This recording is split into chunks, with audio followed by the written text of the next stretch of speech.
माता सीता भस्म कर सकती थी रावण को, लेकिन क्यों नहीं किया?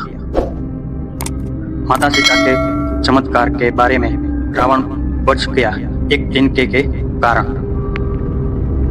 माना जाता है वे श्री राम की ही तरह शक्तिशाली थे। वे चाहती तो रावण को उस वक्त भस्म कर देती जब वो हरण करने आया था।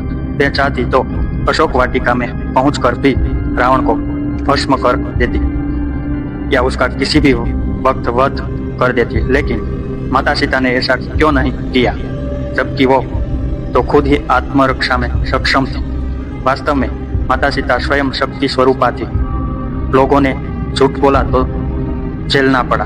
माँ सीता का श्राप। खीर कथा मान्यता के अनुसार कहते हैं कि जब सीता जी ससुराल आई तो उन्होंने सबसे पहले ऋषि मुनियों और परिवारी जनों के लिए खीर बनाई और दशरथ सहित सभी को परोसी। जब वे उन्हें खीर परोस रही थी, उसी समय तेज हवा का झोंका चला और सभी ने अपनी अपनी पतल संभाली, लेकिन उस दौरान राजा दशरथ की खीर में एक छोटा सा घास का तिनका आकर गिर गया। माता सीता ने उस तिनके को देख लिया था, परंतु खीर से वो तिनका सबके सामने कैसे निकाले ये बड़ी दुविधा थी। तभी उन्होंने तिनके को दूर से घूरा और माँ सीता की दृष्टि से ही वो तिनका पुनः उड़ा और हवा में ही राख बन गया। सीता जी को लगा कि उनका ये चमत्कार किसी ने नहीं देखा, लेकिन राजा दशरथ ने ये सब देख लिया था और वो समझ गए थे कि यह कोई साधारण स्त्री नहीं बल्कि जगत जननी है। उनके इस चमत्कार को देखकर वे डर भी गए थे।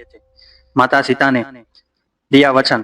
खीर खाने के बाद राजा दशरथ अपने कक्ष में चले गए और बाद में उन्होंने सीता जी को आने अपने कक्ष में बुलवाया। वहां उन्होंने माता सीता से कहा कि आपका वह चमत्कार मैंने देख लिया है और अब मैं समझ गया हूँ कि आप कौन है। इसलिए आज आप मुझे एक वचन दीजिए कि जिस दृष्टि से आपने उस तिनके को देखा, उससे कभी किसी और को नहीं देखेगी।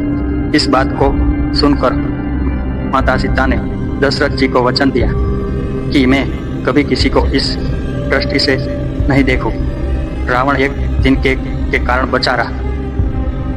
जब रावण ने उनका हरण किया था तो वो स्वयं ही उसे भस्म कर सकती थी, परंतु वो राजा दशरथ को दिए वचन से बंधी हुई थी। इसलिए जब रावण उनके करीब आने का प्रयास करता था या उन्हें धमकाता था तो वो उसे कुछ नहीं करती, बस हाथ में तिनका उठाकर घूरने लगती थी और उसके प्रति अपने क्रोध को नियंत्रित करती थी।